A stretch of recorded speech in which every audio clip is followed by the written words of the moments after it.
Yeah, baby. Woo.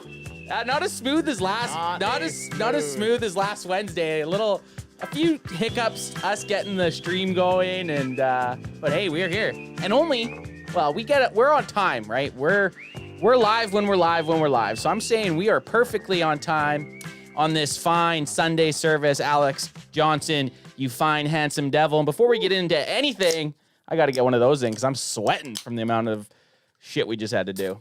Oh, jeez. Crack 'em if you got little spilly willy over there. Man, okay. Woo! We did it. Woo! We did it.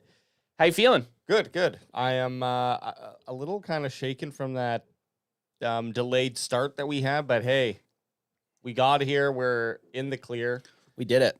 We made it. We're gonna make the most of the Dallas Cowboys football news this week and Father's Day. Shout out to any fathers out there. All the fathers. Adam is not here, the only father of the crew. He is actually in Japan still, probably for this show and Wednesday, and he'll be back next Sunday service. So we're gonna be manning the plane for everyone, and we got through our turbulence, and we're feeling good, and we're feeling happy, especially now that I've got that first sweet sip of alcoholic beverage in my mouth. Of alcoholic bevy. Oh yeah, let me get a sip in here too. I cracked it, but I did not. You did not have a sip, so shit, them boys is having the time of their lives. Okay. Felt like I just throw out a little soundbite. I didn't have them up last time, and sometimes I don't get to use the sound bites because I'm usually on the couch, and I'm kind of jealous of you guys having your own sound bites. So occasionally I might just do one of these. Cheetah! Oh. yeah. Well, here we go. I can fire back. I got some good. We're just gonna sit here for an hour and not talk, just soundbite war each other. Soundbite war.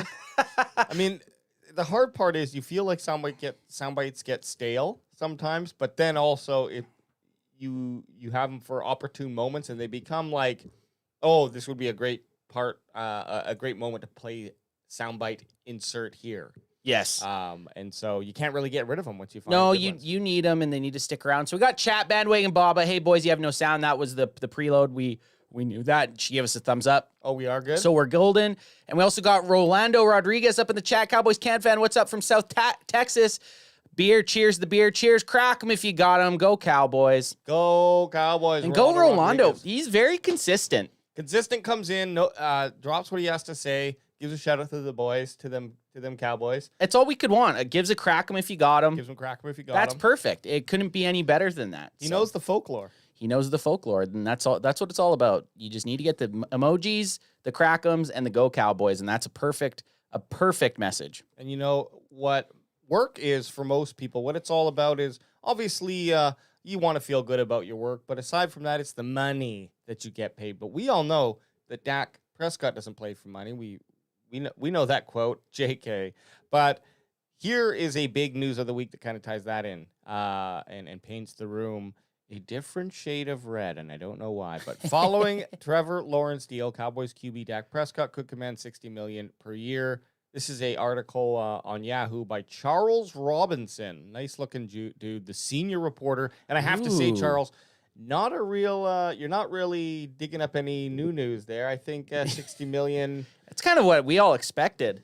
Like on average, sure. We figured my ballpark area for Dak Prescott was, but then this was before Trevor Lawrence had his deal.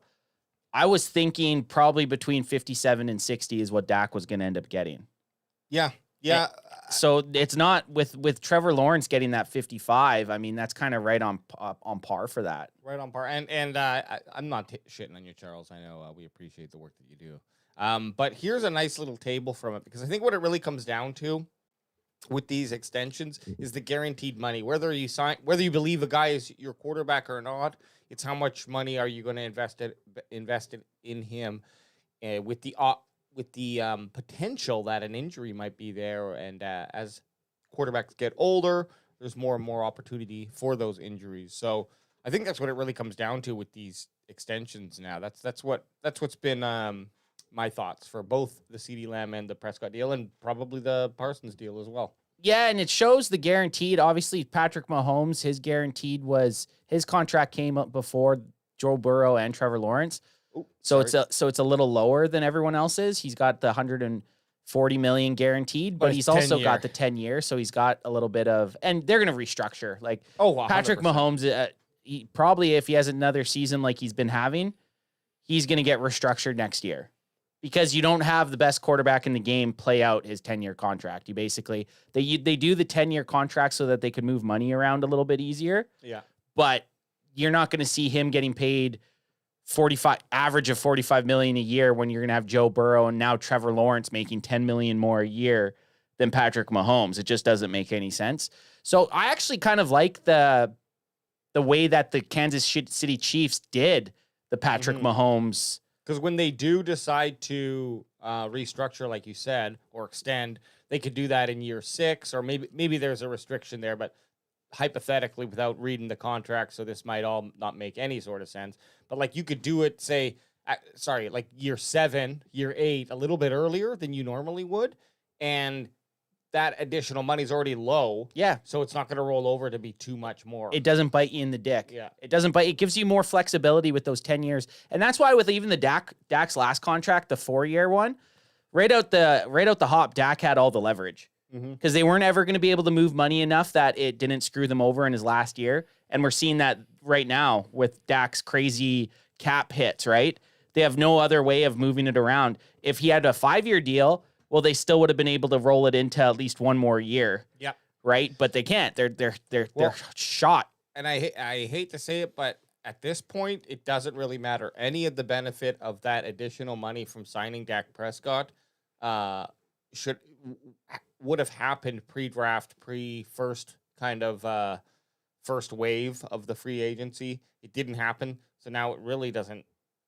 It's not really going to be a pillar mover at this point in terms of additional value to the team. Of course, I still think there's quality players out there who haven't signed, but oh shit, I got to get my your battery's low. You're gonna die. I only run at 60% battery to preserve it. But you know what I'm saying? I do know what you're saying. The craziest thing about this table that you have right now, yeah, we'll get more of it, but just what you have up right here is that Trevor Lawrence is the 3rd highest paid quarterback in the NFL right now with a $200 million guaranteed 5-year extension, $275 million. The thing with that is like, that's how much that's the going rate for quarterbacks. So he's not even really a top 10 quarterback in my mind. Like I could easily name 10 quarterbacks that are better than him. When you ask people to name 10 quarterbacks better than Dak Prescott, they struggle to do it. I could name 10 quarterbacks better than Trevor Lawrence. Well, here's an annoying clip, but I like this guy's content, but the voice, I mean, it's kind of like, I think it might be the same dude who does like those faceless videos, but I sent it to you because I thought it was funny. I'm just going to pull it up. But it is it's a guy who shows the comparison of, Trevor Lawrence. I'm trying to do 2 things at once here. Of Trevor Lawrence and Daniel Jones. Daniel Jones, thank you, Anth. Got you. Let's just reset this. So for anyone listening right now, we're looking at clips of a guy talking. He'll kind of explain, but the 2 quarterbacks in question that he's talking about are Trevor Lawrence and Daniel Jones, and how their contracts are very similar. Their first 4 year in the leagues were very similar. How one of these guys is considered this up-and-coming star, while the other one is bashed by the entire league. Because Trevor Lawrence has had a way better supporting cast and offensive line than Daniel Jones, and the stats through their first 48 career starts are literally identical. So the Giants actually got a steal by paying Jones $40 million a year, since after this season, they can get out of the deal, while the Jaguars are now stuck with Trevor Lawrence for at least the next 4 years. Do you think he talks like that just to be like I don't know. to stand out? He talks like a Valley girl, and I'm sure he's probably got hated on for it. And so, but you know, now he's just like, no, this is me. This is who I am. But this is what we really want to look at here: the first 48 career starts. And again, I don't know if this makes me think lesser of Trevor Lawrence or higher of Daniel Jones. You tell me your opinion. So, first 48 career starts, and we'll just go through the stats here. Total yards, they're both right around 12,000 yards. Total touchdowns, they both are. I'm gonna fuck this up so bad. And how would you go through this list? Okay, here? so we have that's showing a comparison of Trevor Lawrence and Daniel Jones. The first is total yards, and they're within 300 yards. So then total touchdowns, actually within 2 touchdowns, with 66 for Trevor Lawrence and 64 for Daniel Jones. Then you have their turnover battle, which Lawrence has 53 and Jones has 54. Dude, it's literally looking at a mirror. You don't even have to read the stats Yeah. out. They're identical within, I'd say, 5% of each other in each category. 64% completion for Lawrence, 63% for Daniel Jones, 85.5 QBR for Lawrence, 85.4 for Daniel Jones, Crazy. and a 2028 record for Lawrence, 1929 record for Daniel Jones. Identical over the 48 games. Yeah. 48 starts, first 48 career starts, they have identical stats. And what this weird talking motherfucker was saying is now the Giants have essentially got a deal on Daniel Jones compared to what the Jaguars paid for Lawrence. Yeah, and it's wild that even my perspective when we watch him, and maybe it's just because the last couple of games the Cowboys have really trounced the New York Giants, so we're not seeing the best of Daniel Jones. But if you would have asked me who's better statistically, I would have definitely guessed, Lawrence by far. Now maybe the if you look at the years over the last 4 years, maybe Lawrence has been trajectorying up. His trajectory has been going north, and Daniel Jones south. Yes. That could be an issue, but still, I mean, fair comparison. But maybe Daniel Jones is just on a shit team. Yeah. You just never know. So we got some chat going on here. We have Radical 808. You think T-Law is a mid quarterback, but with a good O-line question mark? I mean, I think if I had to pick who was the better quarterback, just off of draft stature, you got to go with Trevor Lawrence. Right? You have to. Yeah. I mean, Stats don't lie, though. After that, who knows? If I'm on Madden, I'm looking at Daniel Jones because I'm going to save some draft cap. You're going to save that cashola. And then Ultra Cowboy, Mahomes, Burrow, Allen, Herbert, Rodgers, Stafford, Purdy, Love, Lawrence, and Lamar for quarterbacks that are better. He didn't have Dak Prescott in there. I think you could also put Dak Prescott in there. And then Rolando Rodriguez. Dak's contract is $40 million a year. It's the front office that doesn't know how the salary cap works. Jerry and the Cat Boy are the problem. Go Cowboys. Oh. Which I don't disagree. I think the Cowboys really butchered the Dak Prescott contract. Not the fact that he was only making $40 million. They ended up getting an absolute deal on him. But the way that they made it so that they couldn't get out of it without a little bit of leeway, well, you know? I guess the biggest contradiction in that is they set it up by giving him a sweetheart deal in that, okay, we're maybe, you give a little, you get a little, and they gave him all of those conditions that, no trade, etc.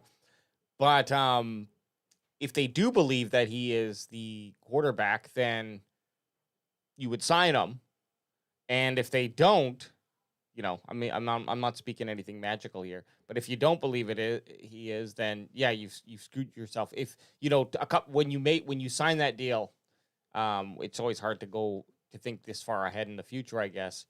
But you had to have known, okay, if Dak's around, we're going to keep him for a long time. So I would think that would be in the plan. So my only thing is that the massive increase in these players' contracts overall and these huge guarantees that we've seen kind of splash individual markets as well as the overall NFL player market, it's just kind of thrown the Cowboys for a little bit of a loop, and perhaps the plan that they had 4 or 5 years ago just isn't really reasonable in today's NFL.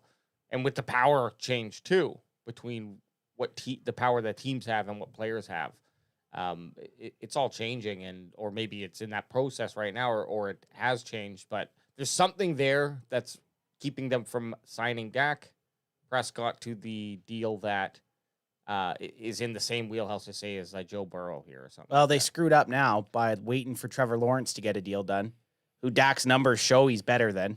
His wins, his passes. Oh, shit. Oh, shit. Happy Father's Day. First Happy Father's Day with the Arby's. Happy Arby's Day. Hey.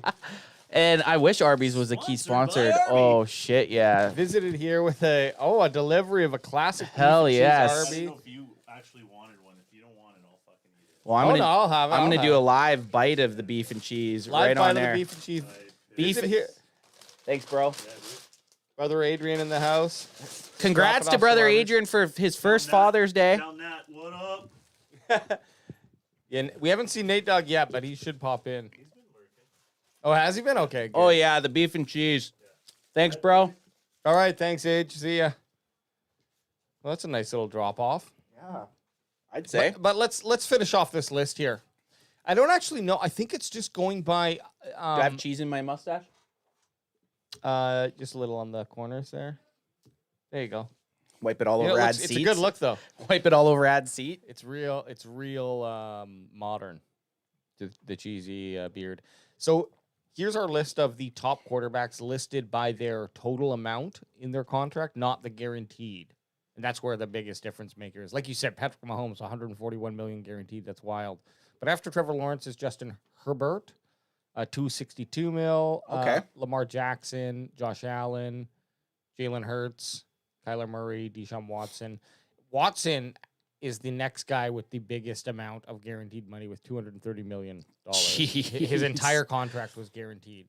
Realistically, and I'm just going to go off of this list, and I'm going to bring this into the who's the best quarterbacks on this list. And I just want to know if you had to insert Dak Prescott into this list somewhere, and I don't mean by pay. Yeah. I just mean by who he's better than on this list. Definitively, because you do see a few guys like Josh Allen, who's probably I feel like Josh Allen should be higher up on the money list, and he's not. But where would you put Dak right now without the monetary effect of it? On this list, who I wouldn't trade Dak Prescott for straight up. Yes. Okay, let's do that. Okay. I wouldn't trade Dak straight up for.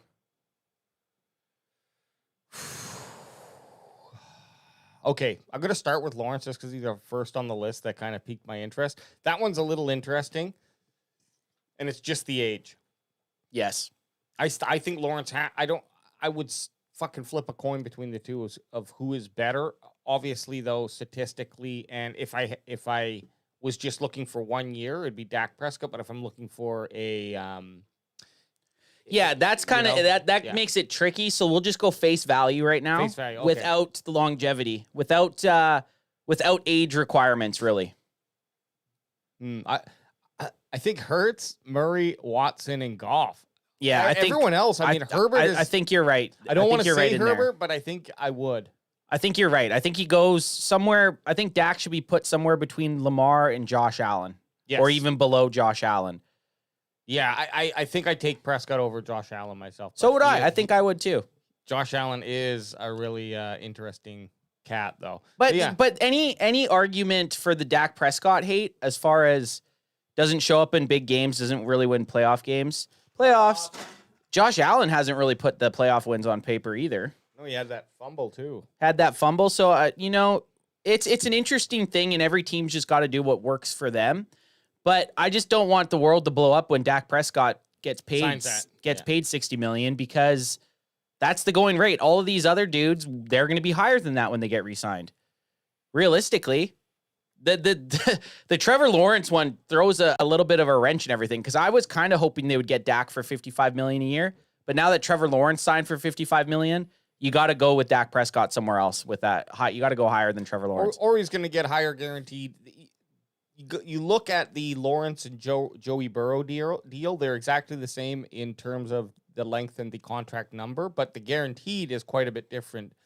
Joey Burrow got $19 million extra in guaranteed money. So I think it's actually a little bit of the pedal off the metal when it comes to QB contracts. You're right. I think Dak ends up with a higher overall yearly average, but I bet you that guarantee is going to be between the 219 and the 230 that we saw with Deshaun Watson. You think so? I think so. Yeah. Yeah, which is, again, you mentioned that's what these guys want. Yeah. You want that guaranteed. A nice, $200 million guaranteed or 219 guaranteed.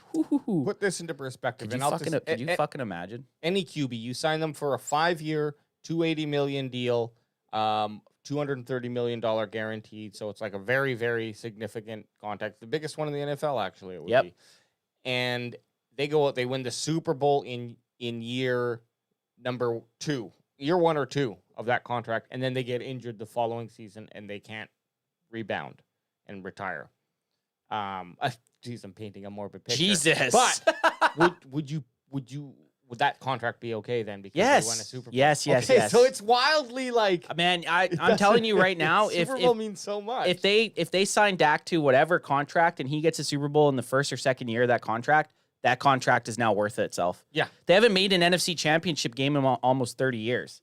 Yeah. Sign me up. And you could ask Jerry Jones that. Jerry Jones will say, if you could pay Dak Prescott, make him the highest quarterback, and you guaranteed get a Super Bowl this year or next, Yeah. you think Jerry's making that deal? Oh, I've made the deal. I've made that deal with He the did. devil. Unfortunately, Jerry made that deal with the devil in the third Super Bowl. He needs to get to Stephen Jones and be like, hey, Stephen, you got to meet up with Clayton. Yeah. Oh man, that'd be a funny clip if we could find like clips of Stephen Jones and make him enough so it looks like Clayton's interviewing him. Yeah. To sell his soul. Yeah.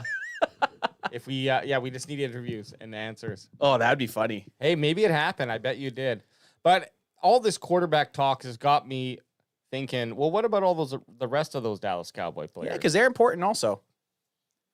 They're definitely also important. And we got 8 things the Cowboys must have go right for 2024, including it kind of reads funny. 8 things Cowboys must have go right for 2024 include repeat Prescott performance. Yeah, I mean, includes a repeat Prescott performance. I also don't like the non-title cap. Oh, You know, they're all lowercase basically. yeah. Maybe that's hip. Maybe I'm the loser. Yeah, maybe we're just old now. I do like this photo too, by the way. It's a great photo. Pitching it out to look at the BFFs. BFFs. They really are. Second article, you know what that means? Crack them if you got them, son. Let's get into it. You got to get that second crack. Crack 'em if you got 'em. Now Look this at George Kittle. George Kittle. What's he doing in there? I don't know. He's being interviewed by Mackenzie Salmon. Fuck you, Mackenzie. Yeah, Mackenzie, get out of here. And who is this article by? KD Drummond. Isn't that a basketball player? Yeah. Just it's the offseason, baby. Yeah, he's like, Right. I write articles for the NFL in the So offseason. this article is actually really cool. What it has 8 kind of wish list headlines. And you know how we do. We'll read some things, maybe we don't. We just want the headlines. We want the juice. We want to formulate our own opinions based off of your article. Yes, you do the work, and then we're not going to read it. We're going to take it and just use our opinions and kind of copy paste over top. Thank you very much, Katie Drummond. I was gonna say we did give a shout out. So yeah, we do for whatever that's we worth. we shout out the article, so if you want to go read it, you can. But basically, what I think we'll do is we'll go through this, we'll comment. Maybe it'll spawn off to some other side wants or side wish lists. But also throwing out to chat there anything that you have in the back pocket for a wish list. Please let us know in the chat, and we'll read it off. And if it's good enough, we'll even comment. Sometimes you guys are so clear and concise with the points that you make that we don't really have much feedback because you just shut us up. You shut us up and you shut us down. Especially when we're saying something that's wrong and then chat tells us that we're wrong. Actually, guys, That's if you always just really Googled funny. it, it's the first article that pops up. Oh, okay. Oh, fuck us. So the first one on the wish list here, and I like to think that this is Dak writing a wish list to Santa way early. And he's sending it early. He's like, look, I know it's vacation, but I don't want any presents this year. Don't give my kids presents. Don't give my sister and her kids presents. I want all of it for this list of things that the Cowboys need to have happen in 2024. Rookie OL baseline is Tyler Smith in 2022 and Tyler Biadasz, the badass, in 2020. So basically, solid Cooper Beebe and solid Tyler Guyton. Oh, okay. Thank you for that explanation, because I was kind of, I don't know if you saw my face. I was looking at that like, what the hell does that mean? When I read it first, that's why it kind of confused you. This is why we have to read the articles beforehand so we don't run into Rookie these. O-line baseline is Tyler Smith. Okay. Yeah, so it's saying they're asking we for need Tyler Smith in 2022 and we need Tyler Biadasz in 2020. Okay. I gotcha. So they're asking for them to beat the BB and Tyler. Okay, gotcha. That's a good one. Because if you hit on those two guys like that. Yeah, and this is what they're saying about Biadasz in 2020. Biadasz came in at get me this fucking thing out of here. Audio Brock listeners, Bowers. I got this stupid video that I cannot get rid of. Okay, so we're just gonna live with it. Sorry, audio listeners. In 2020, Biadasz came in as a 4th-round rookie and started 4 games, but that was in relief of veteran Joey Looney. Who the hell was Joe Looney? Joe Looney. Yeah, he was backup center. Was he good? He was all right for being For a backup. yeah. He was all right. Dallas doesn't currently have anyone with Looney's experience sitting in the room with BB. who played every position but center during his time in Kansas State. Dallas is likely going to need more from him than Biadasz unless Brock the man Hoffman shines in training camp and earns the starting gig. I hope he makes people call him Brock the Man Hoffman. Yeah. I put the man in Hoffman. Or he's like Brock Hogman Hoffman. His nickname's Hogman. They call me the Hogman Hoffman.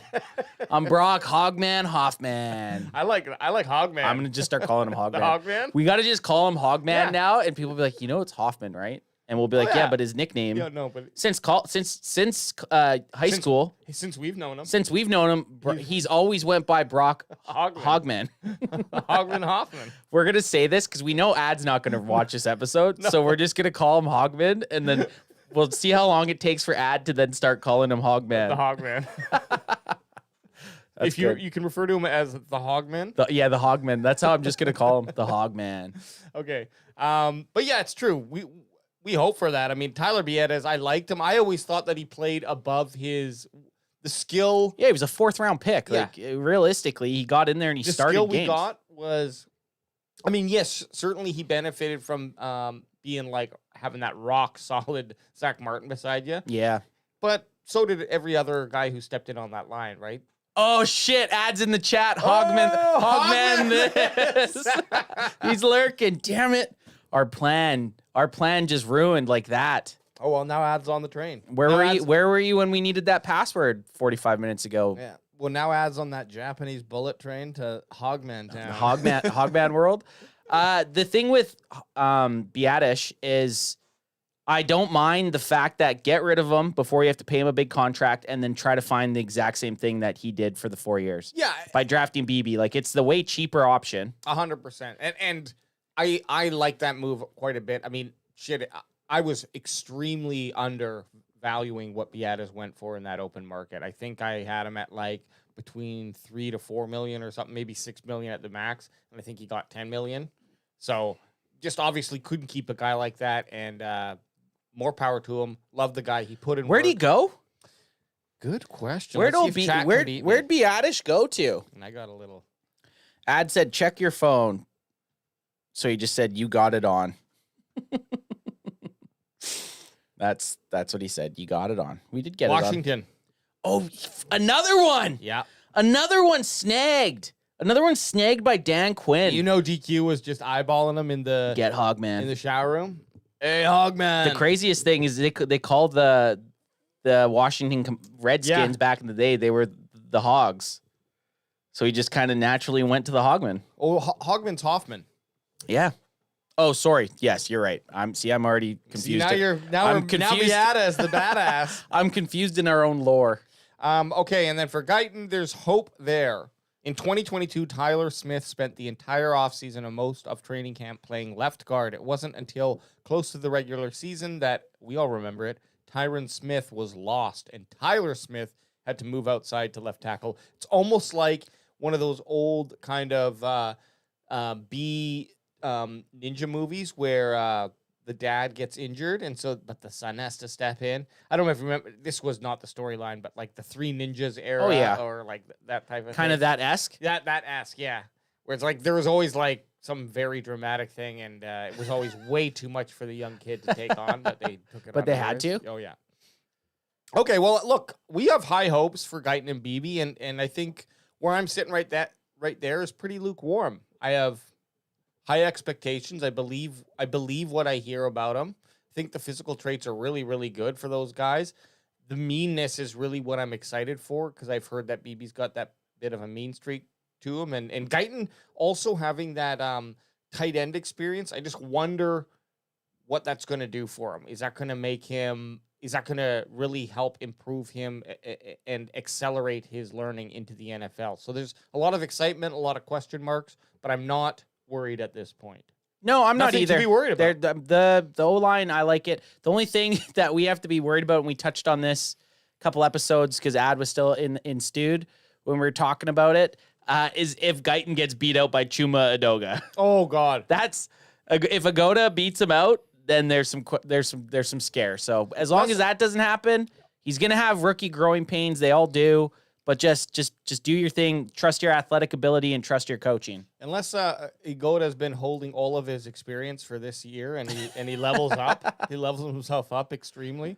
I do love that storyline when that happens to players that have all just kind of been subpar their whole career, like fringe backups that are in there when the mainstays get hurt, and then like year 6 or 7, they just figure it out. Yeah. They just figure it out. So not saying I want that to happen and our first round pick becomes irrelevant, but it is a cool story when that happens. If Guyton's going to get beaten out by Edoga, we just hope that, or Edoga, however you say it, we just hope that it is because it's, wow, look how well Edoga or Edoga, I can't remember which way it said. It's Edoga. Edoga these nuts. Edoga all over your face. So chat saying, well, we had ad, check your phone. We got Jenkins Gaming. Hello all. What up, Jenkins? Sup? We got Ultra Cowboy Bucks with 80 million in dead money, and Baker at 5 million went further than the trash got. And then Jenkins Gaming, what happens if Ball beats him out? Well, then that's awful too. Ball shouldn't even be in the NFL as far as I'm concerned. So let's really hope he does not beat out our first overall pick this season. Shouldn't be in the NFL, but he is on the Dallas Cowboys. Yeah. Okay. Number 2, we know who it is. With the return of Zeke, though, I guess we got the running back by committee is A-OK. Wow. I was trying to decipher that. Can you go back up to that? I thought we were playing. What's the game with the blocks? We have to spell out words. Frick. In my head, I'm saying Snapple. But what's Scrabble? Scrabble. Thanks. Oh, so you thought that he just dumped letters on a board? It looks like your Scrabble board. You see, this is what JD Drummond does with his gets you thinking. articles. He gets you thinking. What could you spell with RBBCAOK? Because you got a couple vowels. You could go with, Cobra. Yeah, you could. Cobra, and that would be a good. Cobra would be a good score. Cobra would be a good score. Yeah, but I spelled my Cobra with a K. You definitely could get Cobra. But look, they kind of bait you a little bit by getting. Do you like Zeke with the 1.5? I do. I like it. I'm down with it. I like the 1.5. I also like that it looks like he might have a Crackem hanging in his pouch here. He does, and he looks actually slimmer, doesn't he? I don't know. He looks in good shape. He's only 29 years old. I know, it's crazy. It feels like he's in his last legs. Any yard that Zeke gets for the Dallas Cowboys and any touchdown he gets just makes him better and better for me. Zeke's one of my all-time favorite Dallas Cowboys, and I'm super stoked that he's back on the team. I really am. From this point on, Zeke's going to be a Dallas Cowboy. I believe. Yeah, he'll retire. I don't think he wants to leave. Give him. He's only on a 1 year. He's only on a year, but I bet you next year if string him along. If he has the season I think he's going to have, which is just shit. Give me 90% of what Tony Pollard did last year, and you're happy with an RBBC in mind. That's running back by committee. The Cobra, with a Cobra in mind. I like Cobra too for running back by committee. The Cobra. We're just gonna call it the Cobra approach. Write it down. Write it down. We know you're lurking it still. We're calling it the Cobra approach. Okay, so the Cowboys have changed direction from the last 8 years, choosing not to have a high-priced running back in the stable. From 2016 through 18, that was represented by the draft pedigree spent to acquire Zeke Elliott. Then it was actual money spent on Elliott's extension, which I think we can all agree. At the time, it was a good quarter. It was the last of the running back big deals. It feels like, barring being like a top 3 guy, right? Like Christian McCaffrey, Derrick Henry, those guys. And you even look at it now. Like Derrick Henry is playing on $8 million a year. Yeah. So you're right. Like besides, I think Christian McCaffrey's the only running back that's playing on something over than $10 million a season. He's getting $19 million, but he's also very special in that he's kind of he's a football player. He's your second wide receiver as well. Yeah, he gets, how many catches did he have? He had 60 something? He had 6 less than Ayuk. He had 60 catches or something crazy. So that's not the rule, right? That's not the rule. He's the exception. So with Christian McCaffrey, you're going to still see him get the crazy contract. But guys you see it with Derrick Henry getting his contract. He's only playing on an $8 million a year contract where years ago he would have been getting absolute bank. Real quick about CMC. He's played 8 years. This is his first year. Like, he's always been exceptional but this is his 2023 was his best year. He's 28 years old. We might have seen the best of CMC. We're going to see how that There's goes. There's a rule. You do not pay running backs once they hit 30. That's right. But this is our running back room right now. We got Zeke Elliott, Rico Dowdle, Deuce Vaughn, Hunter Lepke, and then obviously who's the fucking other guy? Help me out. For what? Running backs For who? For the Cowboys? for the Cowboys. Elliott, Dowdle, Vaughn, and Davis?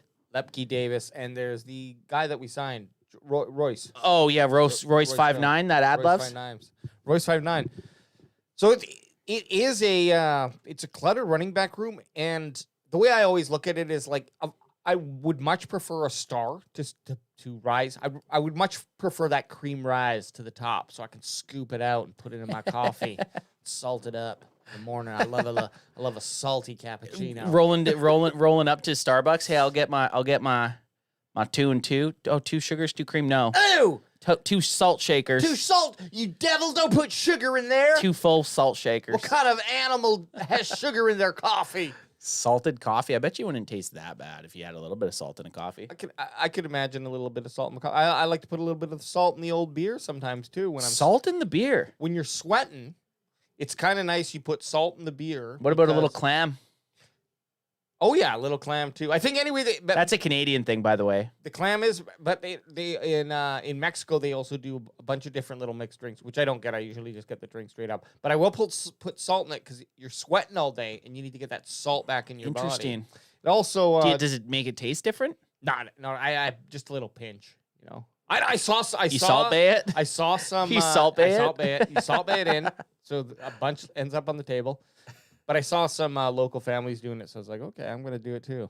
And then I don't know why, but you know, got to fit in.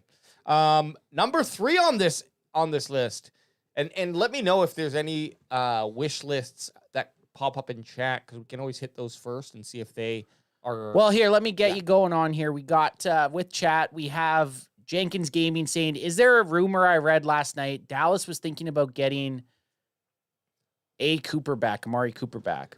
And then Jenkins Gaming, you were having a fever gaming dream. And then Ultra said that's fake news. I need Lizzo at DT. Royce Freeman ad says where he is. Ad's in Alasaka right now, Japan. And Adam and Ultra are kind of flirting in the chat. Sorry, I just want to. That's a high praise tweet right there. I need Lizzo at D. I did. You said it, but you kind of just. I just kind of glanced over it. I was like, oh, it's obviously a player that I don't know. Yeah, that is funny. I need Lizzo at DT. That's hilarious. And this one I'm going to criticize, and I think it's good to have on the list. Dak Prescott top 8 and MVP. No. We need Dak top 3 competitive to the wire MVP. Yeah, he needs to win the MVP. He needs to win the MVP. And actually, I just want him to play like an MVP or play like he does in the regular season in the postseason. It's like we get to the postseason and he's gun shy or he gets shell shocked or something happens that he just can't step up to the moment. And hopefully at this time around when the Cowboys, I still think the Cowboys are making the postseason. Yeah. Like wholeheartedly, I think the Cowboys are making the postseason. If the Cowboys don't make the postseason, it's an epic failure of a season. So I just want when Dak gets his 6th chance in postseason play, I want him to go on a run a little bit. I want to see, even if they lose, I don't want it to be a question of was it Dak Prescott's fault, right? Because most games, besides like his game against Aaron Rodgers in 2016, most of the Cowboys postseason losses, Dak hasn't showed up early. So if they make the postseason or when they make the postseason and if they lose, I just hope there's no question about if it was Dak Prescott's fault. Look, this is why, and I believe Dak Prescott has that dog in him. And real quick, I'm just going to put this video up I saw. I don't know if it was you maybe that shared it. No, I think Ad did. Ad shared this. All the way from Osaka, Japan. And I'm having trouble seeing with these fucking shades here. Yeah, but not being able to see and looking cool, you got to go with looking cool. Oh, look cool all day. But this is Tom Brady talking about his mentality, and after we watch this anthem, I'm going to expose your your little message that you wrote. Okay, You So do we're- it. we're a I'm little okay. off-brand. I'm We're a okay little with that. off-brand. I'm But okay with that. I don't disagree with you, but I think it's fun. When you have 53 guys on the team and you think it's about you, it ain't about you, it's about us. And the biggest problem I see with a lot of the young players today, you guys are making it too much about I and me because of social media, because of branding and all that. It's fine, you're not gonna win. There was a difference between being a star and being a champion. Your talent toss gets me one, you AJ. there. You know, your work ethic and your discipline takes you to where you want to be. Every day of practice is important. You know why? That was Because when I Jay-Z. was on the Patriots and we had Yeah. 20 years winning, every day was a big day. I like treated this. a preseason game, I treated a regular season like it was a Super Bowl. So when I got to the Super Bowl, it was just another day for me. You got to know who you are because those moments going to come. I just want to pause there because you made the point of I want to see Dak. There's something about it when he gets to the game that he gets gun shy, et cetera, et cetera. That's I'm not gonna call the guy out. I'm not in the guy's head. Okay, I couldn't even walk in his shoes. They're too big for me, anyways. Oh yeah, And me they're and too you could floppy. both fit. Yeah, you'd have floppy feet. We'd be two clowns walking around with clown shoes if we were wearing Dak shoes. The point being, though, that's where I think it really stands out. Is there should not be a difference from your preseason game to your final game. Now, of course, a rookie is going to have his learning curve. It's all new to him. But Dak Prescott's way too far in his career that preparation and everything he does should all be. I love the mentality here of what Tom Brady's saying is like, go in and treat every single game the same and play with that high intensity, kind of the same Michael Jordan approach, right? So many clips out there of Michael Jordan being like taking a preseason game or a practice game because a guy called him out or something like that. in Yeah, the he's gonna newspaper. play his hardest no matter what. Yeah, he just comes out and plays his hardest. And I'm not saying Dak doesn't do that, but I think that's a major factor in why we see that level of play drop. There's it's mental, it's physical, I don't know, but I'm calling it out right now, and I'm gonna do a little, if you don't mind, a little voodoo witchcraft.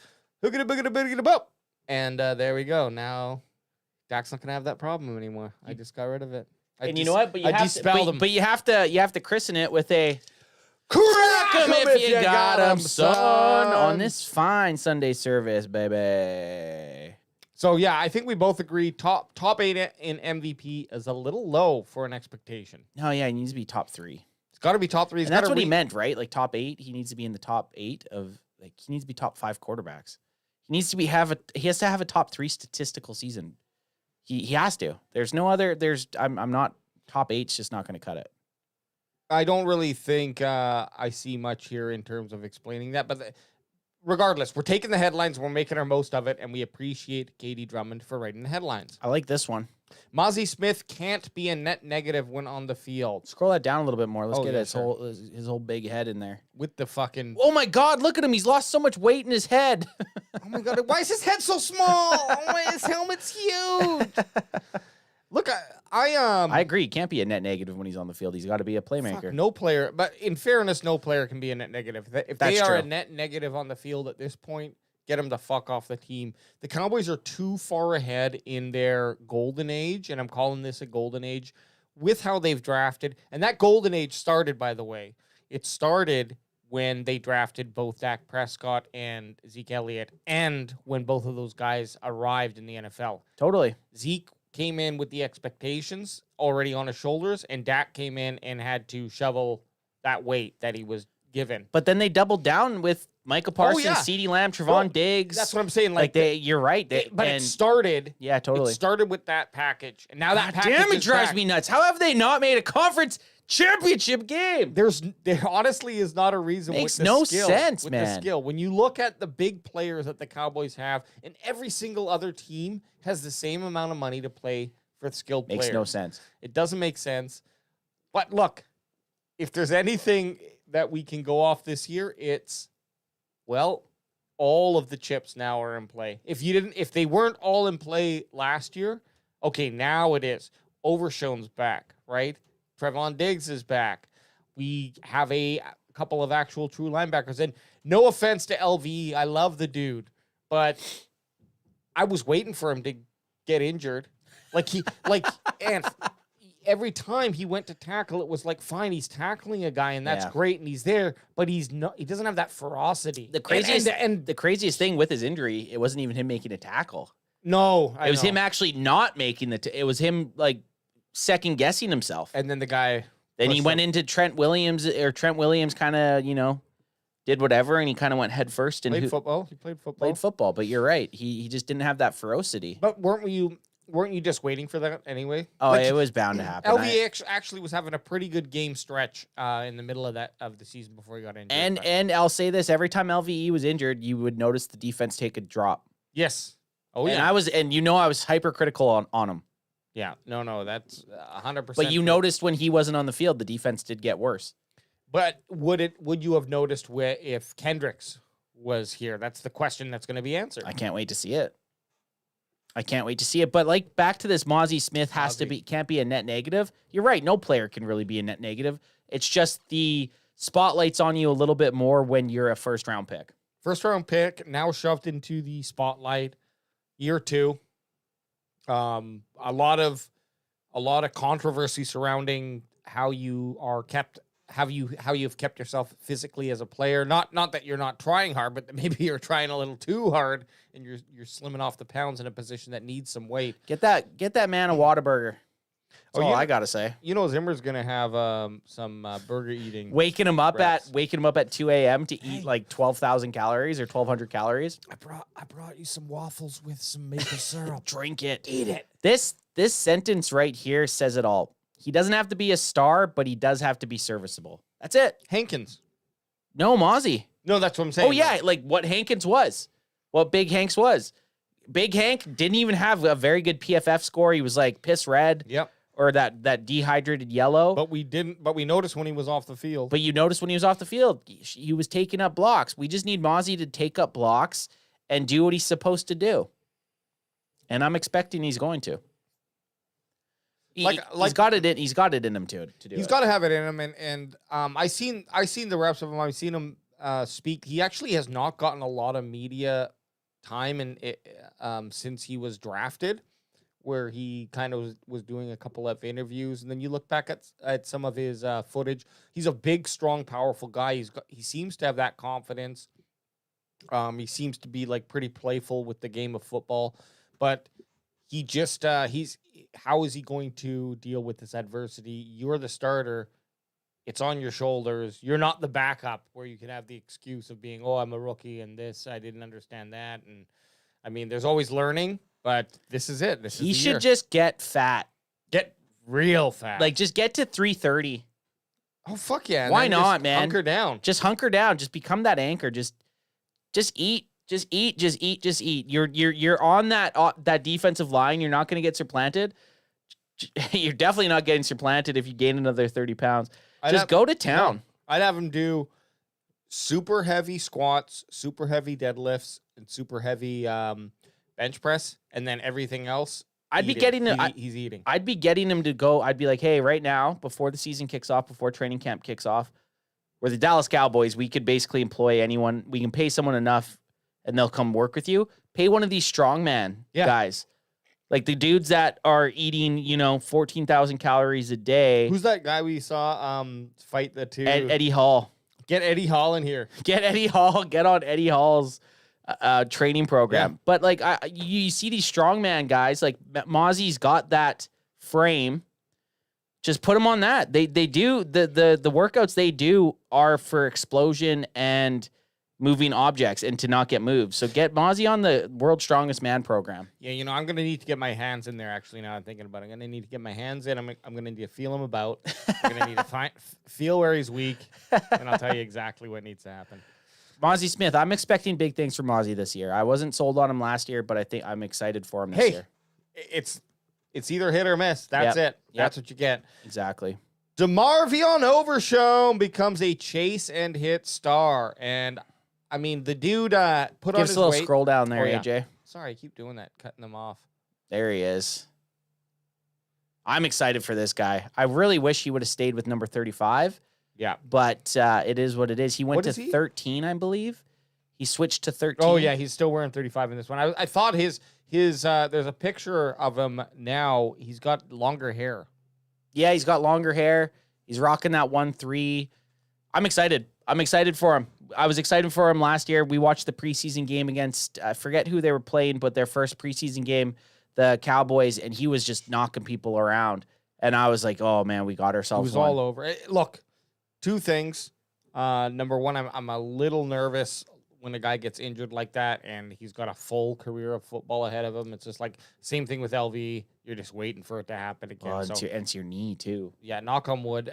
Like, Look, that's your knee. The That's banged up. surgeries, they've gotten leagues better in, and every year they get better and better and better. And the guys that they're bringing them to, you freaking would hope, especially with the Dallas Cowboys, but just the NFL in general, they're bringing them to like the top dudes in the world who do this regularly. So these guys are going to put them back together as best they can.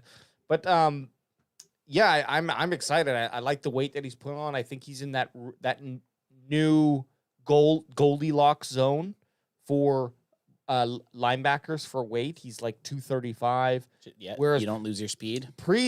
Actually, even leading up to this draft, I was like, man, we want a 245. Well, we were looking at 250. Peyton Wilson. Peyton Wilson. That's the guy. But then I started to, I'm not sure if you guys as well did, but I'll just speak for myself. I started to look at like, well, what about these top linebackers in the NFL today?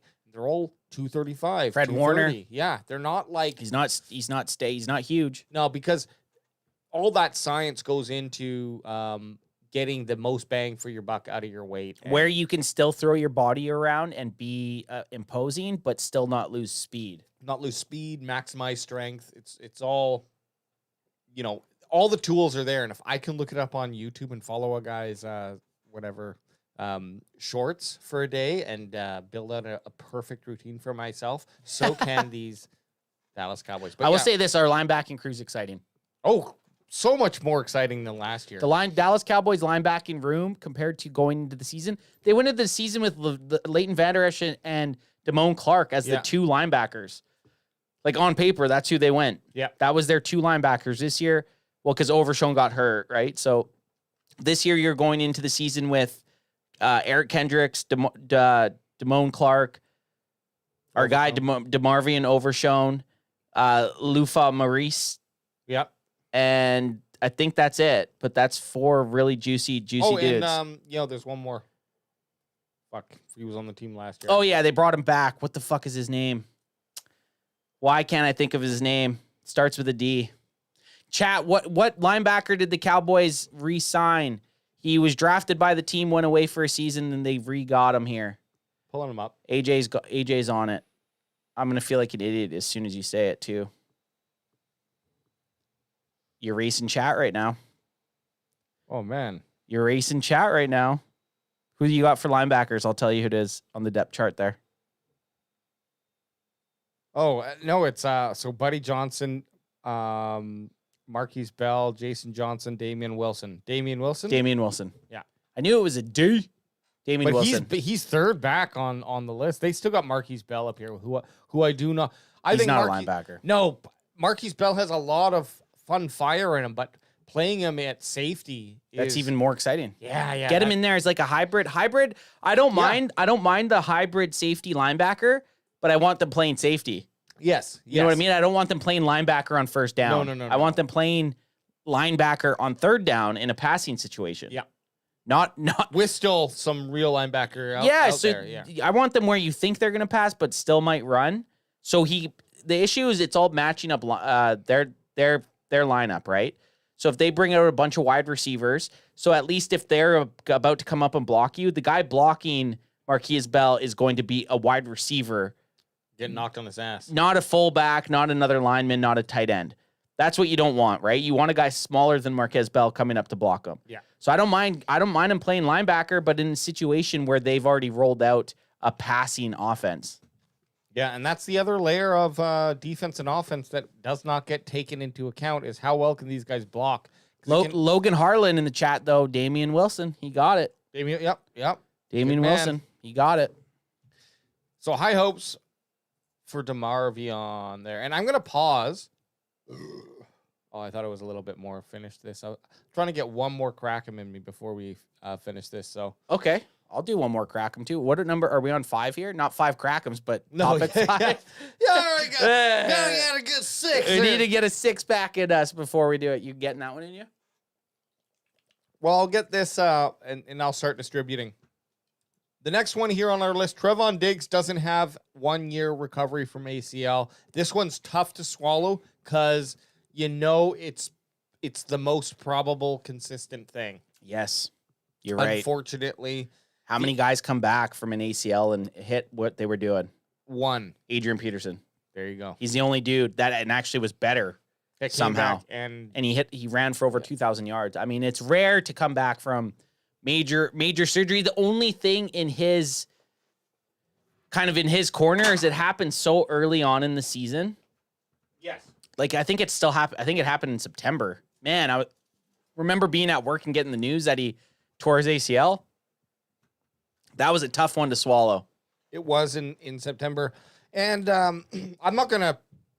Everyone's an individual, and the benefit, though, that we had from this was the rise of Deron Bland. Number 1, without Trevon Diggs, there's a really good chance we wouldn't have seen Deron Bland rise to the scene. But that comes with its own question marks because, okay, you did it once. Can you do it twice? How many times in a lot of sports, almost every sport you think of, has someone had a blowout wow season? There's been a couple of quarterbacks, a couple of goalies in hockey that I know of where these guys showed up, stood on their head. Some point guards in basketball. Point guards in basketball, yeah. Good shout out. And some first basemen in baseball. I'm not just saying. Some sluggers. Some sluggers in baseball. Some, what's a position in soccer? Forward. A forward in soccer. Yeah. What are the main sports, really, in North American, like... It's football, basketball, baseball, and then hockey is kind of low fringe. 4, and then I guess soccer is even rivaling hockey right now. I think soccer is going to overtake hockey It in should. North. It's the most should. popular sport in the world. And it's the thing about soccer is it's so easy to play. You don't need to buy equipment. Hockey you need to buy, and football you need to buy all of this equipment. It's expensive. To play. But long story short, where I don't even know where I was going with that, but that there's one hit wonders in sports. There's one hit wonders in sports, and that's what I'm worried about with Bland. Like, I believe that he's got it in him what we've seen last year because he wasn't drafted high and showed up. Like, he exploded onto the scene and then had a literal NFL record breaking season. Speaking of that NFL record that he broke, that we were in person for, someone like a Cowboys fan commented on it. I made a post not too long ago about us at the game watching and cheering for his NFL record, and we were all excited. And the guy wrote, "And what, did they win the Super Bowl?" It's like, or did they go on to win the Super Bowl? It's irrelevant. It's like, dude, that's an NFL record. And from the time that the NFL's ever existed, nobody's done what he did. And he did it. I just don't understand that. Yeah, I get it. The Cowboys didn't go on to win the Super Bowl, but for a guy to have a personal accolade in his second year for something that's never happened, which is actually getting a starting role, stepping into a starter role and having something that's actually harder now to do than it was probably in any time of the NFL. Oh, yeah. To do that and to then us be excited and for someone to be like, well, did they win the Super Bowl though? It's like, does that matter? No. The person and the excitement in the game, that's what the guy was missing. You go to a game and have someone, any sport, baseball, when they were having the Maguire, Sammy Sosa home run kind of. That was awesome. The home run me off. That was the best thing for baseball in the last 20 years. Blue Virus in the chat. Blue Virus, what's up? What's up there, my guys? What up? But long story short, let's come back to Trevon Diggs. He does have this injury. What are your thoughts, chat? And we might move on, but we could still come back to your thoughts. What are your thoughts? Do you think Diggs shakes it? Is he going to be a shadow of himself, or is he going to come back? My personal belief, to answer the question that I just asked, if I can, is I think he's going to come back, be at about 80% of who he was. I'm okay with that. Finish the year about 95%. I'm okay with that. Have a year, rebuild year on your knee. Just but play the whole year and be a shadow. Just be a shadow of yourself at least. Don't be a Terrence Steele. Please don't be a Michael Gallup. No. right? And I hate to say it because Michael Gallup was one of my favorite Dallas Cowboys, but he was not the same after that ACL tear. So I just hope Diggs is still that dude. I really do. Yeah, and I guess the problem is in the position that Diggs has, it's all that quick movement, making Quick tit twitch. quick tit muscle. Crack 'em if you got him, son. But hey, having him back, I like the depth. It certainly lined up nicely with Gilly, who's still out there in a free agency. And I wouldn't be, if we're going to spend our money, I wouldn't be mad if they put it on Gilly. Brought Gilly back in. The Cowboys have now been watching Trevon Diggs, right? And they've seen his comeback and how he's been, and they haven't seemed too scared to go out and get somebody else, right? Like they haven't seemed too pressed to go out and get somebody else. So that's telling in itself a little bit. Haven't also seen any reports on him having any sort of slouchiness or anything. He'll be, man, there's no play that hits like a Trevon Diggs interception. Hell no. That is just a fun play. That lanky, all white. He's usually got all white on. He's whited out with his gear. He just looks good when he gets up there. A Trevon Diggs pick 6, screech shot, shotgun. Can't wait for it. Woo! Sign me up, son. Fire me up. Yes, sir. Next on the list here, Jake Fergalicious Ferguson. Hey. Takes it to the next step. Oh, yeah, the fucking image. Sorry. There you go. You can have the title in it. It's just you had like BMO MasterCard. I know. No. Once I read the title, then we just get the image. And Blue Virus, before we move on, I think Diggs will be that dude. I don't think we have to worry about him. I like that. I like that Blue Virus is stoked about him. But yeah, Ferguson, the next guy on the list, who high hopes, actually had a really good season last year. But definitely if he repeats what he did last year, not the growth that we're looking for. No, I want at least a 20% increase. Yeah, need to see him lift up the spirits. I'm looking for an 800-yard season from the dude. Actually, what did he get last year? That might have been pretty damn close. I think he had 800 yards. I think he had like 800 yards, 6 touchdowns in that ballpark. Sorry, it was very close. Yeah. You know what? His stats last year were pretty acceptable, just more touchdowns. 71 receptions, 761 yards for 5 touchdowns, 40-yard long. So that's pretty good. But you got to build on it. So we're looking for the receptions, not so much. I'd like to see the yards go up because 71 receptions. That's big. How much more can you really squeeze out of your tight end? 70. Like if you have a tight end that hits 100 receptions, that's pretty crazy. So that's Kelsey level. What would be a 20% increase on? So a 20% increase would be 84 catches. 84 catches would be 20% increase, which that's pretty good. So roughly between 850 to 900 yards then. Because he got 761. 761, yeah, it would be, pretty much same. Same, and then 5 touchdowns, we're looking at, 6, 7. Yep, exactly. I would like to see 8. 8 would be amazing. That's what I'm going to put. But a 20% increase in any of his production puts him in man, if he has 1,000 yards, realistically, you look at the 70 catches, and there's possibility, like, I'm surprised he actually didn't have more than 761 yards. Well, his average was 10.7, so he's That's kind of good. He's standing. It seems like obviously on average his catches are right around the first down mark. You guys are leaving? Yeah. Okay, see you guys. Peace out, gents. No. We're gonna let all the murderers. We leave the door open. Doors open. Free food in here. We just get told what to do by Adam's kids. We're locked in the we have to lock the door when we leave. Yeah, he's lame.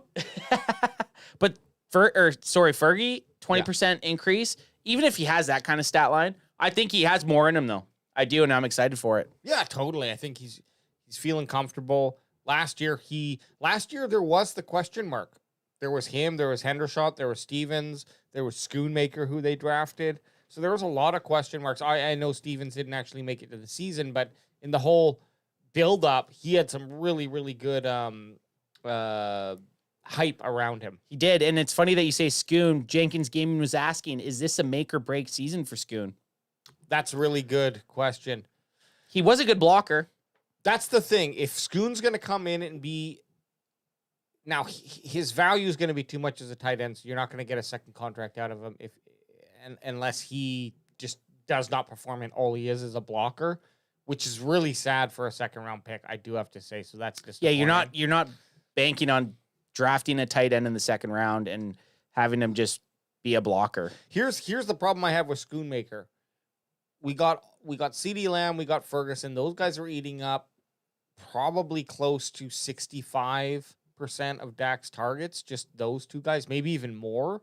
There's not a lot for Schoon to really show up when you include Brandon Cooks, when you include any of the running back the BCBC, the Cobras, or the RB, the Cobras, yeah, the Cobras. When you include the Cobras, and then you include the wide receivers too, and Tolbert. Like I think Schoon's ceiling is 30 catches. Schoon does not have a high ceiling. So, I think 30 catches. It's just there's nothing out there for him. Yeah, and unfortunately, I love Scooney. I love his family connecting. Or was it the Schoonmaker family that connected with us? Yeah, it was.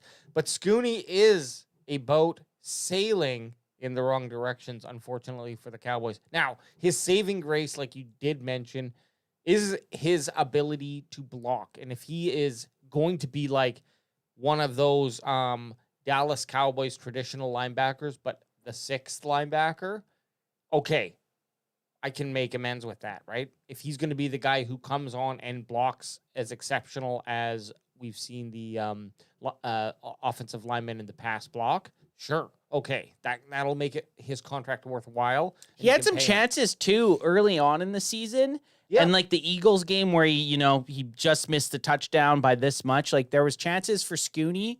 It'll be interesting to see the dynamic where they go. And you have Jenkins saying he thinks Stevens will beat out Schoon.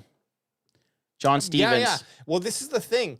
How long, like Schoonmaker, you put a second round pick into him. That's very valuable. Fucking massive value. And now you've got a guy who, if his ceiling is 30 catches, 300 yards and 3 touchdowns, how much is that worth to you? And how much is he going to be looking for in the open market? And, I bet you he wins out, and it's not going to be a significant amount, but he's not.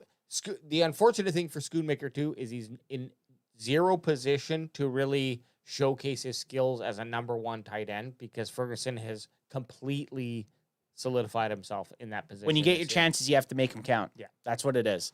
When you get your chances, you have to make it count. Blue Virus has Schoon, thumbs down, and Jenkins saying wasted second-round pick. I always said never draft a tight end early. And unfortunately, the Cowboys have drafted tight ends early before, and it hasn't worked out very good. So you might be onto something there.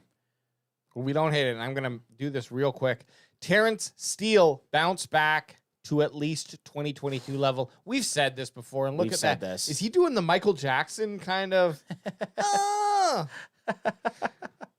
Look at his left leg. It looks like he's got a butt on his leg. It kind of looks like this is if you asked ChatGTP or whatever the AI drawing is, like draw me a picture of Terrence Steele, and this is what it popped out. Look at his left leg.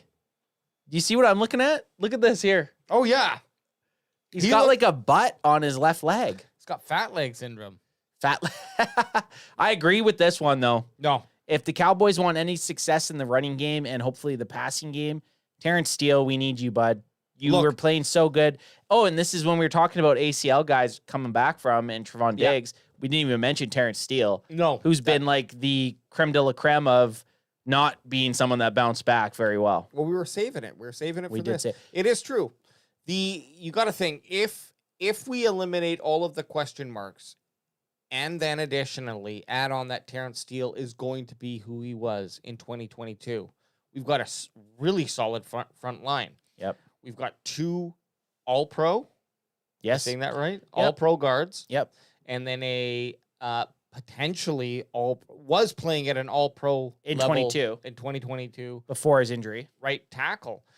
That's easy. Now, yes, left tackle is your most pivotal position, but if you've got everyone else doing their job at an elite level or 3 out of 5 guys, holy shit, does that make your job so much easier? Yes, it does. And unfortunately, we had Big Chris on here to verify this for us, but the two positions that the Cowboys need to need to find players to play for are the two hardest positions on the offensive line, left tackle and then center. Yes. So this is why I'm not always against talking about at least a Tyler Smith kickout, but you didn't draft Tyler Guyton for nothing here. The only way I'm kicking out Tyler Smith to left tackle is if Tyler Guyton's going to play right tackle. Like, I only want Tyler Smith kicking out because Terrence Steele's been shit. Like, I really hope our first round pick doesn't get taken out by our left guard, because then you're actually losing on two starting spots, right? I see what you're saying. Yeah. You know what I mean? Like, if Tyler Smith kicks out to left tackle, that's worst case scenario, because now Guyton and Edoga